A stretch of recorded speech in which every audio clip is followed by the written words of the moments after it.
راحت اندوری صاحب نہ صرف اپنے انداز کے لیے مشہور ہیں، وہ انداز تھا نا چاند پاگل ہے اندھیرے میں نکل پڑتا ہے، بلکہ اپنے مضامین کے لیے بھی مجھے لگتا ہے ان کو داد دینی چاہیے کہ جو سبجیکٹس وہ چوز کرتا ہے بندہ، جو شاعر بات کرنے کے لیے، تو ان کی غزل آپ سنیے کہ بیمار کو مرض کی دوا دینی چاہیے، بیمار کو مرض کی دوا دینی چاہیے، میں پینا چاہتا ہوں پلا دینی چاہیے،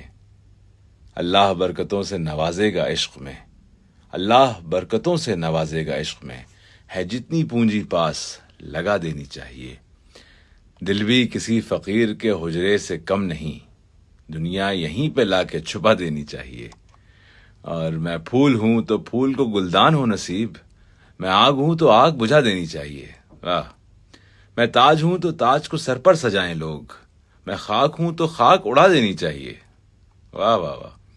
میں خواب ہوں تو خواب سے چونکائیے مجھے، میں نیند ہوں تو نیند اڑا دینی چاہیے، شعر دیکھیں آپ، سچ بات کون ہے جو سر عام کہہ سکے، ہر کسی میں ہمت نہیں ہوتی، سچ بات کون ہے جو سر عام کہہ سکے، میں کہہ رہا ہوں مجھ کو سزا دینی چاہیے،